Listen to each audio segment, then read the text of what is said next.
Everyone, welcome to Babi spicy candy. আজ বানিয়েছি মুম্বাই স্টাইলের ভাড়া পাও। সো তার জন্য আমরা এখানে কড়াইতে তেল ঢেলে নিয়েছি, সর্ষে দিয়ে দিয়েছি, কারি পাতা ফোড়ন দিয়ে দিয়েছি, আর এটা নাড়াচাড়া করে নিয়েছি। নাড়াচাড়া করার পর আদা রসুন লঙ্কা বাটা দিয়ে দিয়েছি। কাঁচা গন্ধটা চলে যাবার পর স্ম্যাশ করা আলু, এটাই মেন ইনগ্রেডিয়েন্টস, সেটাকে ভালো করে নাড়াচাড়া করে নিয়েছি। সিদ্ধ করে নিয়েছিলাম আলুগুলোকে, ভালো করে নাড়াচাড়া করে হলুদ গুঁড়ো লঙ্কা গুঁড়ো দিয়ে তারপর আরও ভালো করে নাড়াচাড়া করে নিয়ে স্ম্যাশ করে নিয়েছি। একদম স্ম্যাশ হয়ে গিয়ে এবার আমরা ঠান্ডা করতে একটা থালাতে উঠিয়ে নিয়েছি।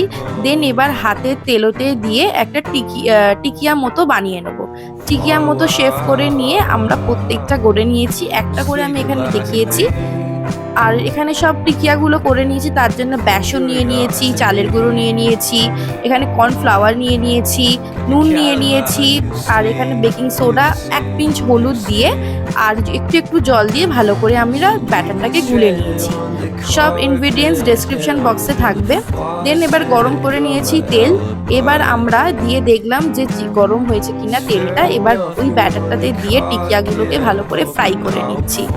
এবার এক একটা করে ফ্রাই করে নেবার পর এপিট ওপিট ভালো করে ভেজে নেব। আর এখানে যে সসগুলো আমরা এখানে দেখিয়েছি সেই সসগুলো আমি শর্টস ভিডিওতে পোস্ট করে দেবো, আপনারা ভালো করে সুবিধা মতো দেখে নেবেন। দেন ভালো করে টিকিয়াগুলো হয়ে যাওয়ার পর একটা চাটুতে আমরা বাটারটাকে ভালো করে মাখিয়ে এখানে ব্রেডগুলোকে মাঝখান দিয়ে কেটে ভালো করে টোস্ট করে নিয়েছি বাটারে। দেন এবার আমরা যে সস 3টে সস বানিয়েছিলাম সেখানে ফার্স্টে গ্রিন সস দিলাম, দুটোতেই আমরা প্রথমে গ্রিন সস দিলাম, সব আমি দিয়ে দেবো। এখানে ভালো করে আমরা সুখা চাটনি সব রেসিপি আমি পরপর আপলোড করে দেবো। দেন রেড চাটনি দিয়েছি, লিকুইড রেড চাটনি প্রথমে, তারপর এখানে টিকিয়াগুলো দিয়ে দিয়েছি, আলু টিকিয়া যেটা ভেজেছিলাম। দেন অনিয়ন দিয়ে দিয়েছি, অনিয়ন দিয়ে সেমভাবে আবারও এই পিঠটাতেও সেমভাবে আমরা গ্রিন চাটনি আর রেড চাটনি মাখিয়ে নেব। মাখিয়ে নিলেই আমাদের তৈরি হয়ে যাবে মুম্বাই স্টাইলের ভাড়া পাও। সো কেমন হয়েছে অবশ্যই জানিও। Thank you for watching.